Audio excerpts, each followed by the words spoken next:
Mesdames, Messieurs, merci de nous rejoindre dans votre émission Question d'actualité. Aujourd'hui, nous allons décortiquer les discours du président de la République prononcés lors du séminaire du gouvernement organisé ici à Kinshasa, à l'hôtel Fleuve Congo, n'est-ce pas? Le séminaire qui a regroupé tous les membres du gouvernement ainsi que le Premier ministre Jean-Michel Sama Lukonde Kyenge, un séminaire d'orientation, d'immersion sous la vision du chef de l'État. Et pour vous en parler, nous avons invité pour vous Madame Angèle Makombo, qui est une habituée de cette émission. Bienvenue. Merci beaucoup, une émission que j'apprécie beaucoup. Voilà, Madame Angèle Makombo est présidente de la Ligue des démocrates congolais, l'IDEC, qui est un parti politique qui a pignon sur rue à Kinshasa et en République démocratique du Congo. Madame Angèle, première question. Le 26 avril 2021, le gouvernement Sama Lukonde a été investi par le Parlement congolais. Plus de 100 jours après, un séminaire d'orientation ou d'immersion des membres du gouvernement pour qu'ils puissent s'imprégner de la vision du chef de l'État, pour que ces membres du gouvernement puissent parler d'une seule voix. Et ça tombe à point nommé 100 jours après. Moi, j'avoue que ça m'a un peu décontenancé. Je me suis dit... est-ce que ce séminaire d'immersion n'aurait pas dû avoir lieu au début, quand le gouvernement a été investi, pour que justement il y ait l'immersion, il y ait que les membres du gouvernement s'imprègnent de la vision du chef de l'État, s'approprient le programme gouvernemental, etc. Mais en suivant nous, téléspectateurs, ce que nous avons suivi, c'est surtout le discours de clôture du chef de l'État. J'ai compris ensuite la portée et je me suis dit, bon... Avant d'en arriver là, justement, madame, qu'est-ce qui a été constaté pour qu'on arrive aujourd'hui à organiser, pour que le gouvernement, pour que le président de la République puisse autoriser l'organisation d'un tel séminaire? Il y a eu dysfonctionnement. Les membres du gouvernement n'arrivaient pas à parler d'une seule voix. Qu'est-ce qui s'est passé exactement pour qu'on en arrive là? Eh bien, vous êtes peut-être mieux placé que moi pour le savoir, mais moi, en tant que citoyenne qui suit l'actualité et qui lit la presse, qui suit les comptes rendus du ministre de la Communication, eh bien, je me suis dit, bon, c'est peut-être une façon de faire un genre de bilan 100 jours après l'investiture de ce gouvernement. C'est peut-être une façon aussi de faire le rappel des troupes. Un général a besoin de le faire de temps en temps. D'ailleurs, ce gouvernement, c'est le gouvernement des warriors, oui, des guerriers. Des guerriers. Et donc, les guerriers, on a besoin de les rappeler à l'ordre, faire le rappel des troupes. Et donc, il a été convenu... c'était peut-être un rappel des troupes. Chaque semestre, qu'il y ait organisation de telles rencontres pour faire le suivi des décisions et recommandations. Tout à fait. C'est ce qui avait été annoncé. Et là, 100 jours après, ce rappel des troupes est en train d'être fait. Et puis, nous, en tant que citoyens, ce qui nous intéresse, je crois que j'ai eu à le dire une fois sur votre plateau, eh bien, nous aimerions connaître le bilan de ce gouvernement des Warriors. Mais avant d'en arriver au bilan, le thème lui-même qui a été choisi lors de ce séminaire d'immersion, c'est vers la dynamique de changement par l'excellence et la gestion basée sur les résultats. Ça vous inspire quoi, ce thème? Ce thème, je le trouve très porteur, je le trouve galvanisant, parce qu'effectivement, ce dont on a souffert dans notre pays depuis des décennies, c'est une forme de médiocrité. Je ne citerai pas un mot célèbre de notre cardinal qui vient de nous quitter, paix à son âme, mais on végétait dans cette médiocrité et maintenant il y a un sursaut. Donc effectivement, il faut le changement. Moi je dis souvent, le changement c'est maintenant. Et donc cette dynamique de changement, si on fait appel à l'excellence, c'est fantastique, c'est formidable, c'est ce qu'il nous faut pour avancer dans ce pays. Et moi je le dis souvent, en RDC, dans notre pays, nous nous plaignons beaucoup de ce qui ne fonctionne pas, ce qui ne va pas, mais ce que nous ne voyons pas, c'est que nous avons pas mal de Congolais ordinaires qui ont de l'expertise, qui sont des gens excellents, mais qui sont mal utilisés. Donc, ou ne sont pas du tout utilisés. Alors non, la dynamique cette dynamique de changement par l'excellence, oui, et la gestion des résultats, la gestion basée sur le résultat, oui, nous voulons des résultats. Et je me souviens... C'est ce que le peuple attend. Le peuple attend, je pense que le chef de l'État a eu déjà à le dire dans un passé très récent, c'est que ce gouvernement a une obligation de résultats. Donc, ils ont fait leur séminaire, des choses intéressantes. Quand vous parlez des résultats, c'est que les paniers de la ménagère ne doivent pas souffrir. On attend la baisse du prix de Saint-Char, de poisson Saint-Char. On attend la baisse du prix du billet d'avion et on attend beaucoup de changements dans plusieurs domaines. On attend beaucoup de changements dans le domaine social, hein, que le social du Congolais s'améliore. Et l'un des premiers indicateurs, comme vous l'avez dit, c'est le panier de la ménagère. C'est le vécu quotidien des Congolais. Mais c'est aussi l'amélioration de la vie des Congolais, c'est aussi l'amélioration de la sécurité. Hein, et nous l'avons vu, il y a l'état de siège. Bon, c'est à ses débuts, mais il y a des points positifs, d'autres points négatifs. Nous attendons aussi que le maître mot lancé de l'instauration de l'état de droit devienne une réalité. Et là aussi, la machine est déjà en branle. C'est en marche, c'est en marche. Nous attendons une lutte, mais alors là, féroce contre la corruption. Là aussi, c'est en marche. Vous regardez l'inspection générale des finances, qui est le gendarme national de la République qui effraie ceux qui ont fauté dans le pays. Mais nous nous rendons compte en matière de corruption que malgré justement cette lutte, eh bien ce mal, ce cancer qui nous ronge continue. Dernièrement, même à l'Est, où on a envoyé une équipe militaire, des autorités locales militaires. Vous voulez parler de l'Ituri où voilà, 8 officiers ont été arrêtés, voilà, un de la police nationale. Exactement, la main dans le sac. Donc c'est vraiment un travail de longue haleine. Donc ce changement, c'est aussi l'idée est donc noble. Le changement, c'est à tous les niveaux. À tous les niveaux. L'idée est noble de la gratuité de l'enseignement, mais on reconnaîtra, tout le monde reconnaîtra que ça va cas avec difficulté dans tous les domaines. Madame, est-ce que vous pensez que c'est facile de faire porter la vision du chef de l'État à tous les membres du gouvernement, d'autant plus que les ministres sont issus de différentes formations politiques? Il y a des ministres issus de l'UDPS, du MLC, de l'UNC et d'autres formations politiques. Ils ont fait ce qu'on appelle le gouvernement d'union nationale. Et c'est facile, parce que ces ministres ont leurs autorités morales. C'est loin d'être facile. C'est loin d'être facile, mais les ministres doivent avoir en tête qu'ils font partie d'une équipe. Et dans son discours de clôture, à l'issue de ce séminaire, le chef de l'État l'a dit, a mis l'accent sur le sens de la responsabilité individuelle, mais aussi collective. Ils ne sont pas au gouvernement pour représenter leur autorité morale ou répondre à leur autorité morale. Ils sont au gouvernement pour travailler pour le peuple congolais. Donc, ils doivent mettre de côté toutes ces... tentation partisane pour travailler. Côté, ça veut dire quoi, madame? Soyez explicite. Mettre de côté, ça veut dire quoi? Eh bien, travailler, le gouvernement, le chef de l'État a une vision que le gouvernement est en train de mettre en place, réaliser. Eh bien, il faut se coller à la feuille de route, à l'agenda mis sur la table sur le gouvernement. Et non... On a vu dans le passé, il y a eu un ministre qui s'est distingué pour avoir en quelque sorte fouetté, trahi les décisions au niveau du gouvernement, passer à son autorité morale, transmettre des fausses informations au Parlement parce qu'il répondait à une certaine logique partisane. Il ne faut pas répondre à cette logique partisane, il faut travailler pour...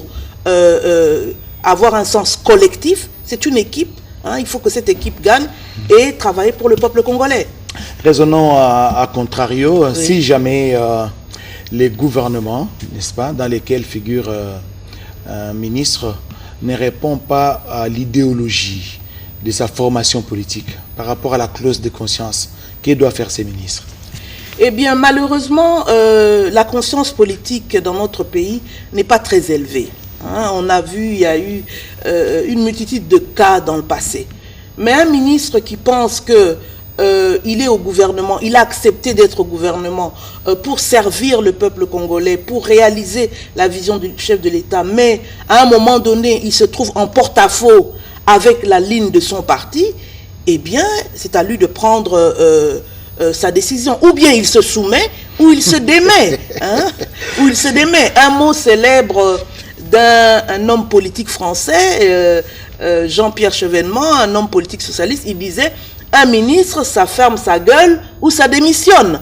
Donc, si vous n'acceptez plus la ligne qui est en train d'être mise en œuvre par le gouvernement, vous n'êtes plus d'accord avec la vision du chef de l'État que vous devez mettre en marche, eh bien, vous soit partez, vous démissionnez, ou bien... Est-ce que vous quittez votre parti pour rejoindre les camps... Exactement, pour être...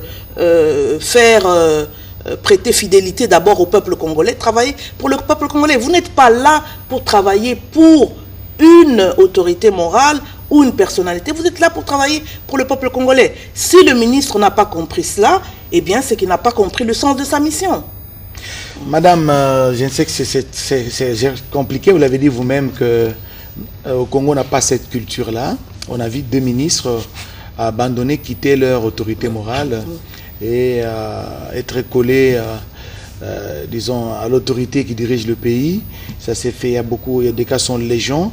Est-ce que vous pensez que suivre de près, n'est-ce pas, les recommandations qui ont été dictées à l'issue du séminaire du gouvernement risque de fragiliser certaines formations politiques? Si vous vous collez au texte, au discours que le chef de l'État a prononcé à l'issue de ce séminaire d'immersion, je ne vois pas en quoi ça pourrait être contre l'autorité morale de tel ou tel parti. Parce que cette autorité morale, parce qu'elle est autorité morale d'un parti, elle devrait justement œuvrer pour le bien du peuple congolais, pour l'avancement de ce pays. Mais vous savez bien que là, on est en politique, en haute politique, même si une personnalité X ou Y voit bien que l'action que fait le chef de l'État est une bonne action, il va vouloir s'y opposer, juste parce que c'est un adversaire politique, parce que beaucoup sont obsédés par la fameuse année 2023. Donc, en tant que ministre, c'est là où il faut, en son âme et conscience, se poser la question: pourquoi je suis là? Pourquoi je suis dans ce gouvernement? Je ne suis pas dans ce gouvernement juste parce que j'ai accepté des honneurs, j'ai accepté d'être élevé. Je suis là pour une mission. Et je suis là aussi pour me remplir le poche et financer mon parti politique. Pour travailler pour le peuple congolais. Financer mon parti, parce qu'ils cotisent. Eh bien, ça ne devrait pas être leur souci majeur, dire je ne suis là pour financer. Évidemment, en politique, dans tous les pays du monde, vous êtes parlementaire, vous avez été élu sous la bannière de tel parti, eh bien, de vos émoluments, à la fin du mois, vous devez contribuer à la survie du parti, au fonctionnement du parti. Exactement. Mais ça ne devrait pas être votre souci majeur, votre objectif premier. Si c'est cela, comme je dis, vous n'avez rien compris, alors là, rien compris à votre mission. La politique, moi, je vois ça comme une œuvre noble. Hein. La politique, c'est d'abord servir son peuple.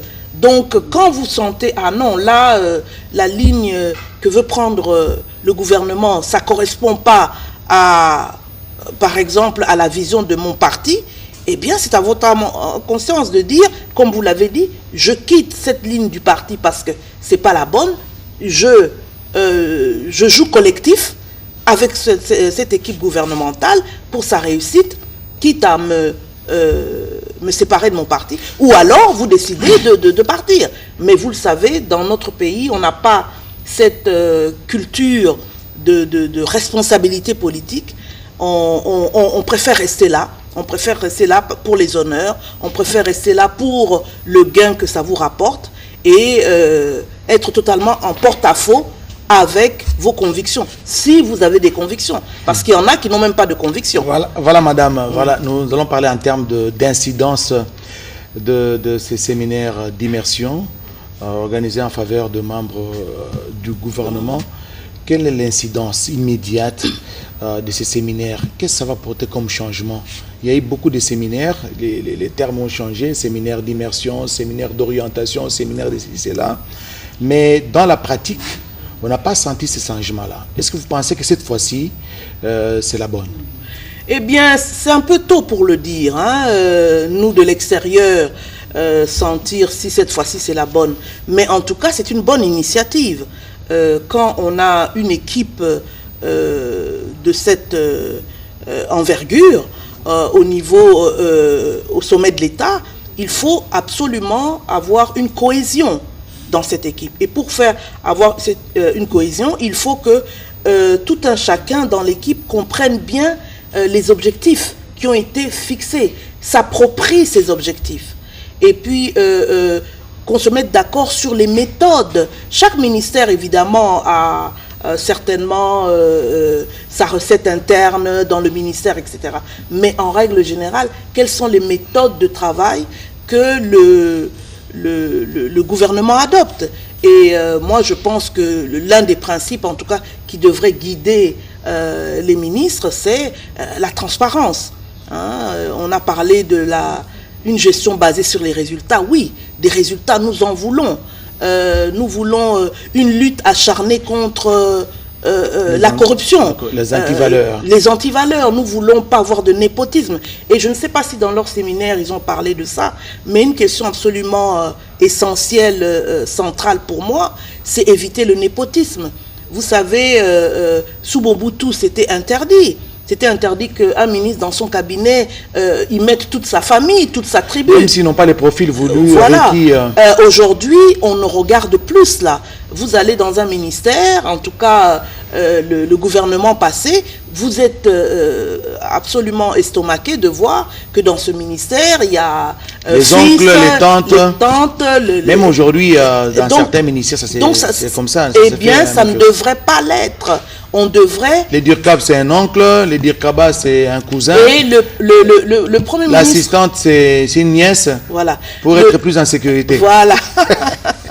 Le chef de l'État et le Premier ministre ne devraient pas se contenter de le dire, mais devraient en faire une règle à respecter. Dans votre ministère ne doit pas être le reflet de votre famille ou de votre groupe ethnique. Il doit avoir une diversité. C'est bien comme ça qu'on va pouvoir mettre les Congolais ensemble.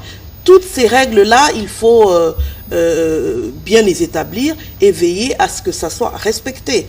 Mais comme je vous ai dit, je reviens encore là-dessus, ce qui est intéressant pour les citoyens que nous sommes, c'est le bilan. La gestion basée sur les résultats. Exactement. On attend les résultats. On peut beau parler, exactement, bon discourir, mais ce qui est plus important, c'est les résultats. Les résultats. Le peuple attend les résultats. Exactement. Dans chaque secteur, dans chaque domaine d'activité, nous dire, bon, depuis que nous sommes là, voilà telle mesure qu'on a prise, telle autre qu'on a prise, telle autre qu'on a prise, voilà les résultats que nous avons eus, voilà ce qu'il faut améliorer, etc. Et que le peuple sente que et cela n'est possible que dans une dynamique d'ensemble. L'exécutif est à leur écoute. Voilà.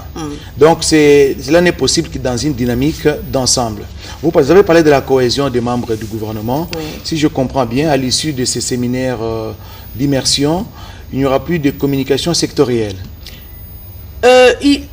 Évidemment, si vous faites allusion aux autorités morales, ça, je suis tout à fait d'accord avec vous, oui. Qu'il faudrait, bon, c'est normal, vous êtes ministre issu d'un parti X ou Y, c'est sûr que vous conversez, même par téléphone, ou vous rencontrez les dirigeants de votre parti. Mais le maître mot doit être, je suis ici pour... Les comptes de la République. La République. Je suis ici pour mettre en musique, en œuvre, la vision du chef de l'État. Voilà les objectifs que le gouvernement s'est assigné. Et non se dire, si je travaille dans ce sens-ci et que je remplis tel objectif, le président Félix Tshisekedi risque d'être gagnant sur cette question et en 2023, son bilan risque d'être positif, donc il risque de passer.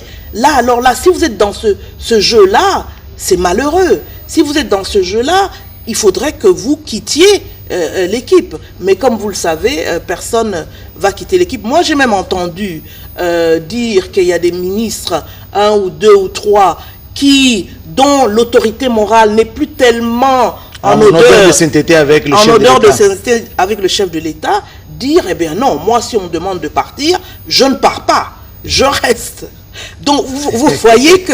il reste pour une bonne cause, au nom de la République. Voilà, c'est ce qu'il dit. Mais il est là sous le label d'un parti politique. Voilà. S'il reste, il doit changer justement de formation et adhérer à une nouvelle formation politique. Eh bien, il dira qu'il fait partie de l'union sacrée de la nation. Donc, il y a déjà des choses qui se disent dans ce sens-là. Non, moi, je reste. Donc, c'est pour vous dire que la politique congolaise, elle est Madame, puisque nous parlons de la politique congolaise, justement, entre autres raisons de l'organisation de ces séminaires d'immersion, on a remarqué qu'il y a des communiqués, par exemple, officiels, avant que ça ne soit lu à la télévision nationale ou rendu public, on les retrouve dans les réseaux sociaux. Est-ce que vous pensez par ces séminaires, ces dérives vont s'arrêter? Eh bien, ça aussi, c'est un souhait, c'est un vœu, ça devrait. Je suis sûr qu'à l'issue de ce séminaire, d'ailleurs, le chef de l'État l'a dit dans sa conclusion, qu'il pense, qu'il espère que les recommandations issues du séminaire sont des recommandations positives qui vont dans le bon sens et que ces recommandations seront mises en œuvre. Donc nous le souhaitons. Moi, ce que j'aimerais voir en tout cas, c'est que l'équipe gouvernementale renforce sa communication.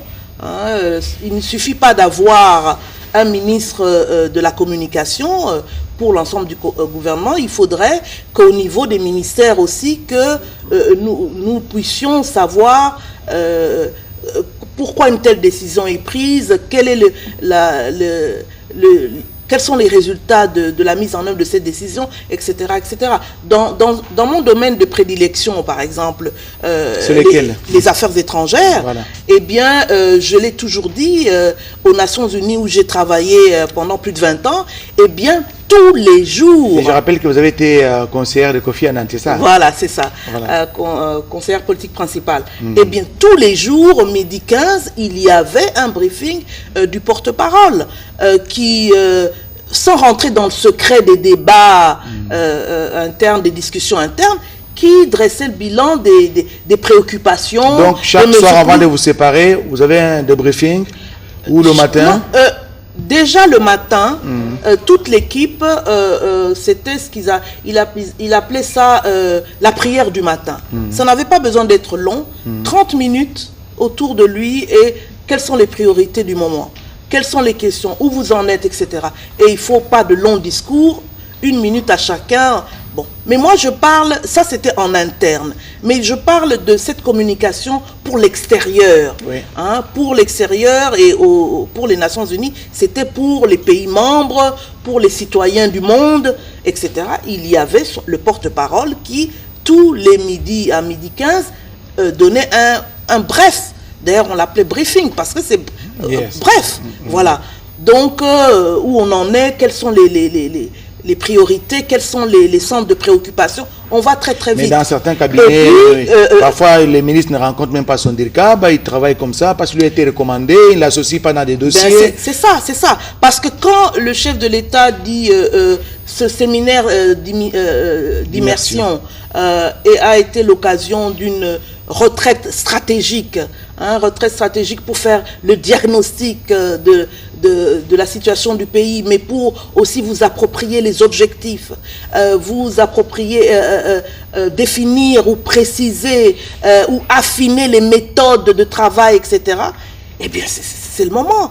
Nous espérons qu'après ce séminaire, qui tombe justement à point nommé aux 100 jours du gouvernement, après ce séminaire, eh bien, on aura des warriors encore beaucoup plus dynamiques, qui sont dans une cohésion sans précédent.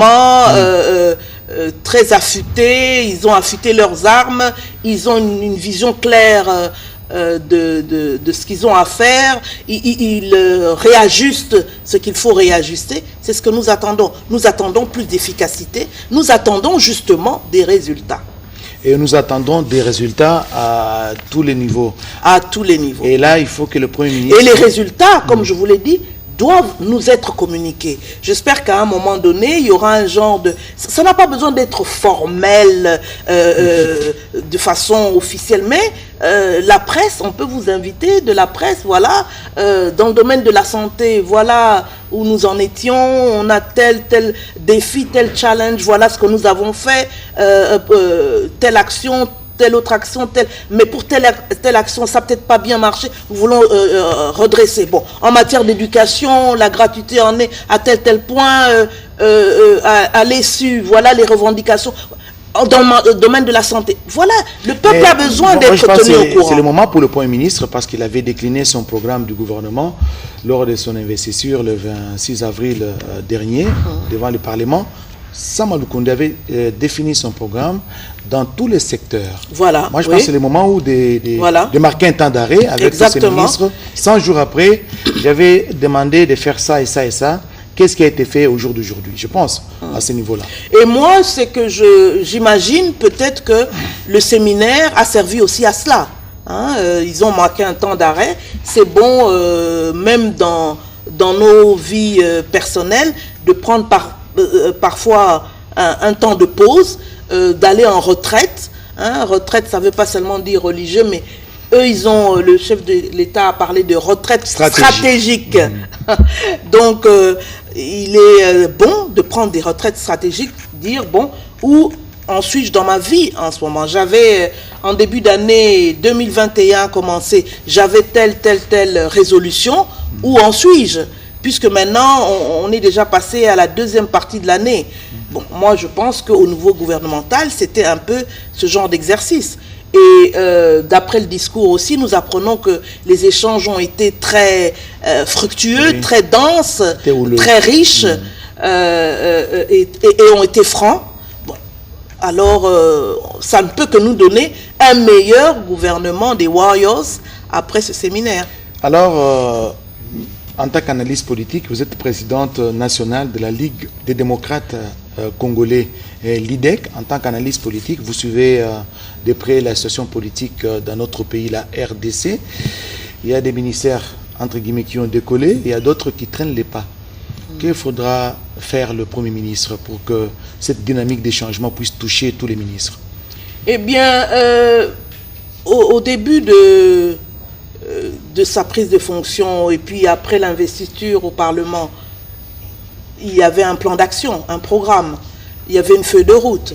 Eh bien, il faut, secteur par secteur, voir, comme je viens de le dire, quelles sont les actions qui ont déjà été menées et qu'est-ce qu'il faudrait rectifier et puis à qui faudrait-il faire appel. Donc vraiment, c'est un exercice qu'il faudrait, auquel chaque ministre devrait s'adonner pour vraiment tirer vraiment le bénéfice de ce séminaire. Et comme je dis, j'espère que ce séminaire a servi aussi à cela, hein, à regarder de près, à la loupe, 100 jours après, suis-je dans la bonne direction, est-ce que j'applique les bonnes méthodes, qu'est-ce qu'il y a à rectifier, etc. Donc, mais on a toujours semblé négliger dans ce pays les bureaux d'études, ça n'existe pas. Les ministres travaillent sur les factuels. Quand il y a un événement, c'est alors qu'on cherche à mobiliser le fonds, on ne sait pas prévenir les crises, on ne sait pas prévenir certaines situations. Moi, ce que je regrette, c'est que personne n'a inventé la roue. Avant qu'un ministre prenne ses fonctions, il a eu un prédécesseur. Il a eu des prédécesseurs. Et ces prédécesseurs ont eu aussi à réfléchir, à plancher. Pour ne citer que certains domaines, il y a eu, je crois que c'était le ministre du Budget qui avait organisé la conférence sur le coulage des recettes. Il y a des recommandations très solides. D'ailleurs, ce ministre, nous avons eu à la voir au Conseil économique et social. Bon, il reconnaissait à demi-mot que les recommandations de cette conférence n'ont pas été suivies des faits. Nous avons eu les fameuses assises de la justice. Quand, je pense, c'était M. Tambo Mwamba était ministre de la Justice. Eh bien, moi, en tout cas, à ce moment-là, j'ai eu un espoir. Vraiment, je me suis dit, ça y est, c'est bon. Voilà, ça va aller. L'état de droit va être en marche parce qu'il y avait des praticiens du droit dans tous les domaines, avocats, juges, magistrats, auditeurs militaires et autres. On a fait aussi appel à des experts étrangers. Les conclusions ont été excellentes, mais ça n'a pas été suivi des faits. Donc, et ça, c'est la RDC. C'est ça le problème. Les conclusions, des séminaires, des ateliers, mais souvent qui on en a dans différents domaines. Dans différents domaines, mais qui ne produisent pas leurs effets. Donc, il faudrait sortir ça des tiroirs.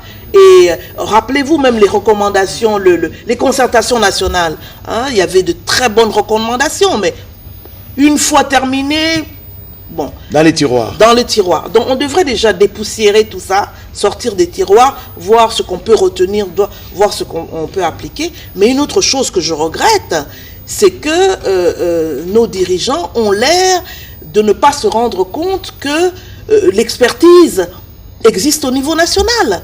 L'expérience existe au niveau national. Vous voulez dire qu'on fait recours toujours ailleurs pour certaines questions? Oui, certaines questions, je m'étonne. Par exemple, j'ai lu, est-ce vrai ou faux, que à l'Est, je crois, dans l'Ituri, le génie militaire a construit des... C'est au Nord Kivu. Au Nord Kivu, voilà. La maison pour les victimes des... Exactement. Du volcan 700 logements en un temps record. Et je me suis dit, mais pourquoi alors avoir fait appel à ce fameux contrat bancal sous les 100 jours pour nous construire des logements, comment on les a appelés? Les préfabriqués. Notre génie militaire, j'ai toujours entendu dire que le génie militaire, il est très efficace au Congo, performant. Voilà, donc il y a pas mal de domaines. Et puis avant que dans chaque domaine, on veut faire appel, on veut commander quelque chose, ou on veut faire appel à une étude, il faut penser Congo d'abord. Congolese first. Pensez congolais d'abord. Mais le grand problème, c'est justement l'expertise qu'on est en train de décrire. Le Congo n'a pas une expertise avérée. Vous êtes sûr? Je donne l'exemple, madame, oui. Je parle dans la sous-traitance. Les entreprises qui viennent s'installer en RDC, notamment dans les secteurs miniers, quand on demande aux Congolais de vous produire un dossier bancable, parfois c'est à peine que les Congolais se présentent pour présenter un projet bancable. Il faut souvent recours à une main-d'œuvre extérieure. Ça, vous avez raison. J'ai eu dernièrement 2 jeunes qui me demandaient de l'assistance pour un projet dans le domaine du recyclage. Eh bien, il n'y avait rien. Pas de business plan, rien. Juste un mot pour dire, voilà, nous voulons monter tel projet. On n'a pas encore cette culture, on n'a pas encore cette expertise. Mais il y en a aussi, il y a des Congolais qui l'ont. Donc moi, c'est ça que... Par exemple, j'étais surprise d'apprendre que pour le marché Zando, le grand marché, le grand marché, on a fait appel à des Français, des ingénieurs. Vous voulez dire vraiment que dans ce pays, il n'y a pas des architectes de marché? Si je comprends bien, on doit recourir vraiment à la main-d'œuvre locale. D'abord, voilà. Se dire toujours, et donner de l'emploi aux Congolais. Tout projet, se dire, tiens, faisons un appel d'offres, ou je ne sais pas comment on va appeler ça, appelons des Congolais. Est-ce qu'il y a des Congolais qui peuvent faire ceci, cela? C'est seulement de cette manière-là que nous allons justement améliorer cette Madame Angèle, classe moyenne. Nous sommes en train de terminer notre émission. Nous revenons sur... qui a tellement du mal à émerger. Tout à fait. Je pense qu'on doit tenir compte de la main-d'œuvre locale pour favoriser, pour créer la création des emplois justement et favoriser justement l'éclosion d'une classe moyenne. Madame Angèle, nous sommes en train de terminer. Vous avez suivi de bout en bout, n'est-ce pas, les discours d'ouverture tout comme de clôture du chef de l'État, président de la République et garant de la nation lors du séminaire d'immersion organisé à Kinshasa. Quels sont les acquis justement de ces séminaires, si on doit parler ainsi, et qu'est-ce que vous attendez voir dans les jours à venir, si on doit parler 2 mois après, 4 mois après ces séminaires, qu'est-ce que vous attendez vous en tant que citoyenne congolaise voir en termes de résultats? Disons, il me serait difficile de dire quels sont les acquis, parce que je n'ai pas, à part les discours et les grands titres que j'ai vus. Alors, en termes d'attente, oui. Voilà. Mais ce que j'aimerais voir, c'est que ce séminaire, c'était une excellente idée d'avoir ce séminaire d'immersion, cette retraite stratégique qui a certainement permis de resserrer les rangs, de faire un rappel des troupes, comme je l'ai dit, et que je pense que les ministres, en leur titre et qualité, voient un peu plus clair ce qu'ils doivent faire. Ils savaient ce qu'ils avaient à faire, mais on a toujours besoin de marquer une pause, de faire un peu le bilan de ce qu'on a fait. Eh bien, nous espérons, nous avons des attentes, nous espérons que les lendemains meilleurs sont à venir grâce à une meilleure gestion de leur part, grâce à leur lutte contre les antivaleurs, nous les avons cités, corruption, népotisme, trafic d'influence, etc. Mais ça ne pourra être fait que s'il y a des contrôles. Et qui doit assurer ces contrôles? C'est les chefs du gouvernement ou le chef de l'État? Il y a des contrôles. Le chef de l'État a cité dans le discours qu'il y a une celle d'éveil stratégique. Bon, je n'en connais pas très bien les contours, mais je me dis, voilà, un organe dont le rôle devrait être justement... Un rôle avant-gardiste. Voilà, et un rôle de contrôle.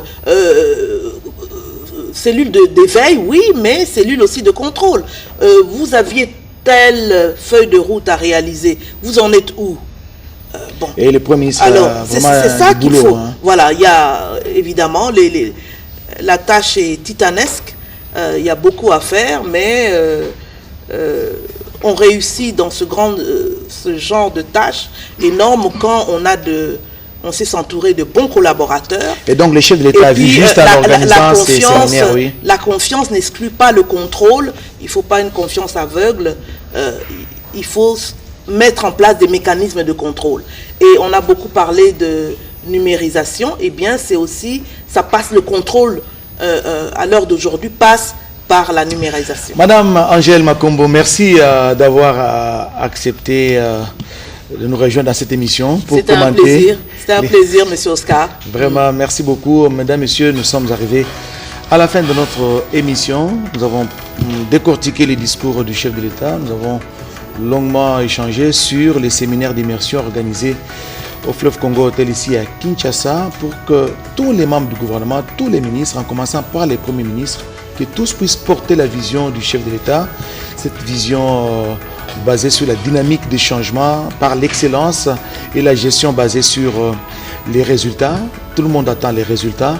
Et je pense qu'il faut donner encore du temps aux ministres, aux membres du gouvernement. Ça c'est sûr, il faut donner, mais pouvoir contrôler dans quel sens ils vont.